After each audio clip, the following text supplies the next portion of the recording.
How's it going? Ladies and gents, my name is Jeff, aka Son of Mar, on the PlayStation Network. Welcome back to Your PlayStation. So, as of this recording, I'm recording this kind of late because the last episode has been going on for me, but as of right now, VR has officially kind of come out for circulation for the reviewers. The PlayStation VR itself has been getting really positive reviews. For the most part, I've seen on the lower end, it's been getting at the lowest like a 6.5, a 65 out of 100, which isn't terrible by any means. Like a 7, 6.5, I think is what it's been getting low end. But on average, I'd say it's been averaging at like a 8, an 8.5 and 8, which is pretty much where I expected it to be because in my mind, it is going to have some features that aren't going to be as good as its competitors. It's not going to have the best looking experience, versus Vive or Oculus, and it's going to have limitations here and there. But from what I understand, it is the best fitting, the most comfortable, and probably the most easily accessible VR unit that's out there of the three so far, besides probably Samsung Gear, which I've not worked much with. So that's really good news.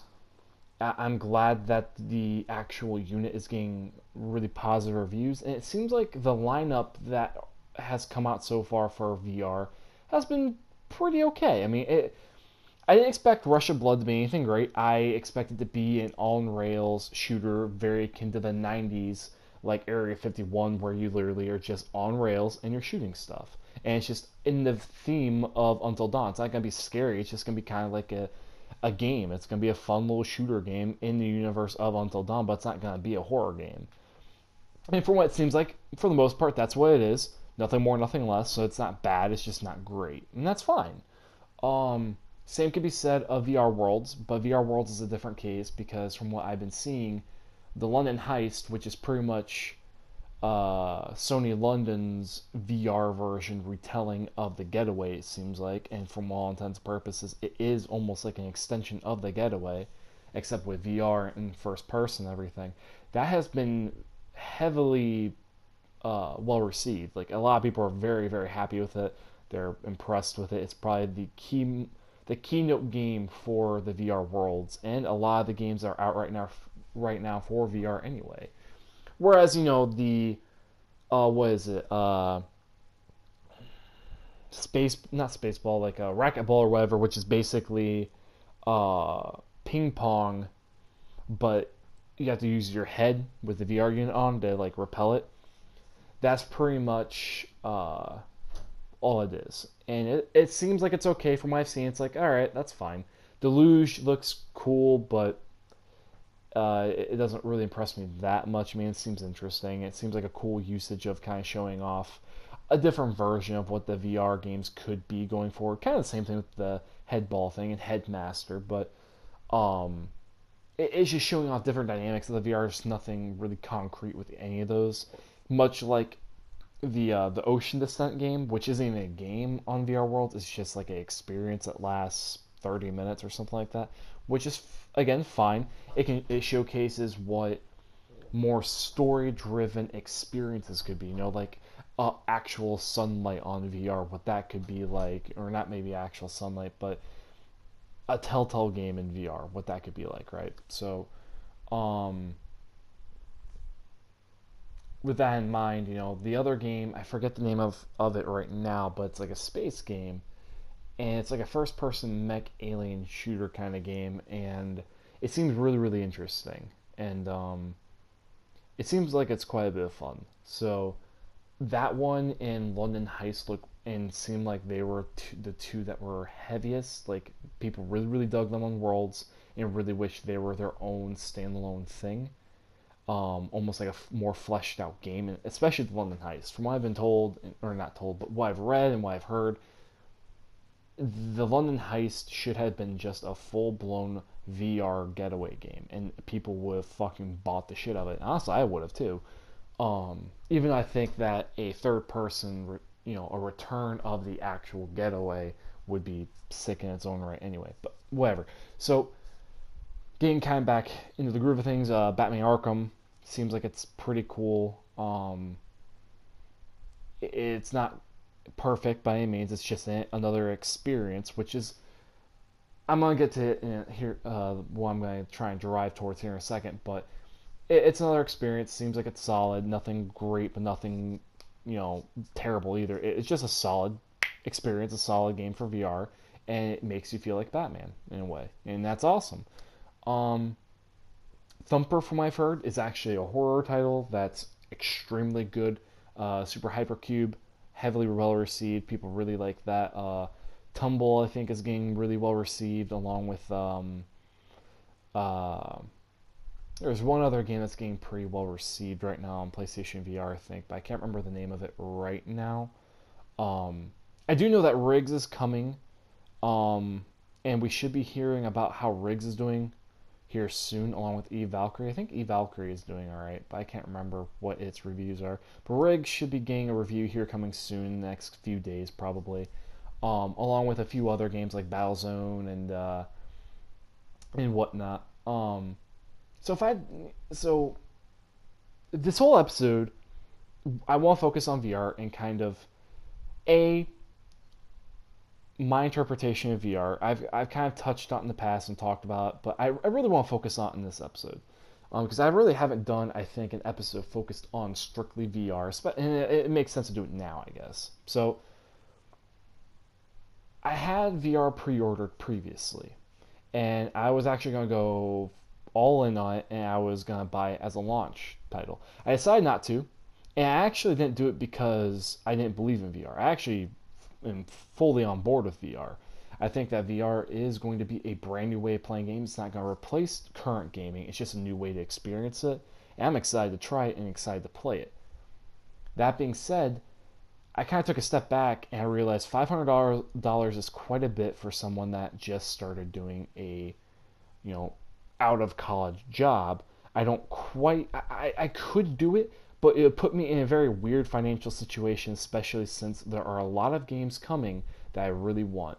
For instance, Rise of the Tomb Raider, South Park Fractured But Whole, The Last Guardian, Gravity Rush 2, possibly Mafia 3, depending on how the reviews are for it. I really like Mafia 1 and 2, but Mafia 2 was definitely empty world. So I don't know. I'm very intrigued by Mafia 3, but depends on how much is really in it, I guess.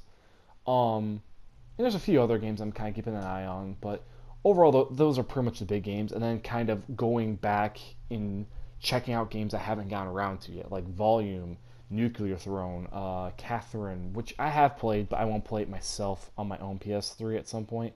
I have played it, pretty much quite a bit of it, but not all of it. So I won't play it for myself on my own console, on my own account. I want to play through a lot of other games, finish a lot of other games, and yeah, and Danganronpa.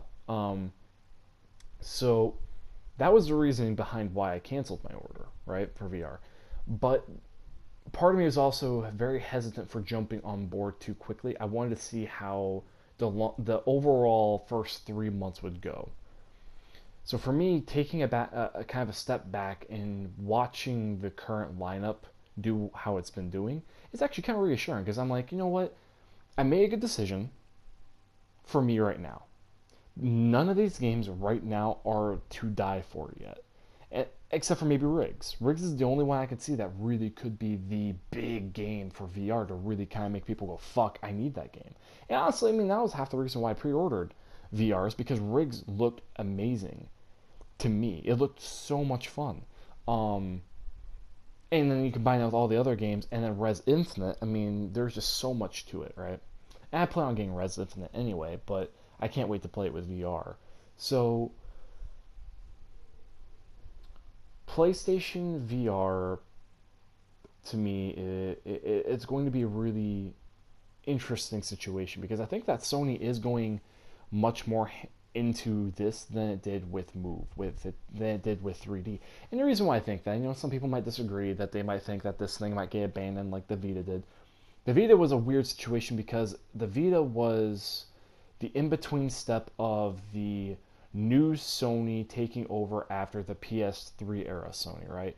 It was the predecessor to the PS4 era Sony, and sadly, it was just left in a weird, really weird limbo where it was supposed to kind of work with the PS3, but it was meant to work with the PS4, but they couldn't make it work as well with the PS4 as they wanted to because they're trying to keep the PS4 hidden. They're trying to keep their plans under wraps, and I don't blame them, but the Vita kind of got shafted. And I do believe that another Vita will eventually come out, and I'm excited for another Vita eventually one day. I'm not going to say it's going to happen anytime soon, but I can't wait for it to eventually happen. Um, but VR is a different beast because VR has a lot more implications to it. You can experience, concerts with it in, VR and movies in a much different way. You can experience, Colin Moriarty on Kind of Funny. He said that he can't wait for the day for VR to be compatible with NASA projects, so we could see the trips to Mars in our VR headset, right? And shit like that. And honestly, that's most of the reason why VR excites me. Not only the gaming applications, but all of the other implications that VR has, movie wise, music wise, and just culture and world. What can happen in the world, right? So, but as of right now, it is a gaming platform. That's how PlayStation VR is being launched. And as a gaming platform, it is a solid piece of hardware that has a decent lineup. And I would make the argument that it probably has debatably the possible better or best lineup versus Vive and Oculus. Because Oculus and Vive have had a smorgasbord of VR games by this point. I can't think of how many, not a ton, but enough. And I'd say most of them are okay. Whereas PlayStation VR is at the point where it is kind of half and half, where most of the games have been solid, but nothing great. They're okay, they're fine, they're solid, just like Oculus and Vive. But there's been a few on the PlayStation VR that have been pretty freaking great, like Super Hypercube, Thumper, and Tumble, I believe. So PlayStation VR has a unique opportunity to be really the big centerpiece VR unit to really have a pretty stellar and great VR lineup. With Rig still on its way, Valkyrie, and a lot of other games having a lot of compatibility, especially Resident Evil 7, and hopefully Outlast 2. And maybe even some backwards compatibility in terms of Outlast number 1 and adding in new functionality with a lot of other games that have already come out, right? Like, I think it'd be kind of cool to do some type of, because I know Bound it has VR integration. It'd be really cool to see Tearaway Unfolded get that treatment. Because me and Molecule, those guys are creative as fuck. I wouldn't put it past them to do something like that, right? But I feel like there's a lot of other games that'll probably get that treatment that will. I wouldn't put it past Sony to have an exclusive contract somewhere with maybe Telltale or even Quantic Dream or maybe even Supermassive and have a story-driven game, very story-driven, very character-driven, whatnot, that is VR-oriented, right? Hell, I wouldn't even put it past Detroit Almost Human having some type of VR possibility to it, right? Um, but that remains to be seen, and I'm kind of talking my ass out of my ass. I'm basically saying things that I would like to see happen or that could be. So take my word for salt, with a grain of salt, because I'm a kid, and not a kid, but I'm just a gamer, and I'm just saying things I'd like to see happen. But all in all, VR seems solid. I can't wait to get it. I do plan on getting it in December, but I am very happy that I've waited because I was able to pre-order Rise of the Tomb Raider and a few other games and whatnot, and I was able to buy other stuff and still have a lot of extra cash.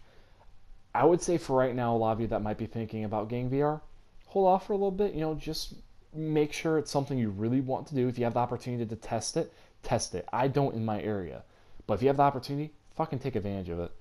See if it's something you really want. And if you really do believe in it, go for it. But if you're hesitant, just wait a little bit. Make sure that it has the games you want, has the content you want, and it's something you'd actually realistically use. So, ladies and gentlemen, that's kind of just the overall conversation of VR, kind of a wrap up of VR that's happened this week. Hope you guys liked it. Leave a comment if you did. Talk to us. hit the like button and sub button if you would so kindly. Love each and every one of you. Thank you guys for watching again. And I'll catch you guys in the next episode. Peace.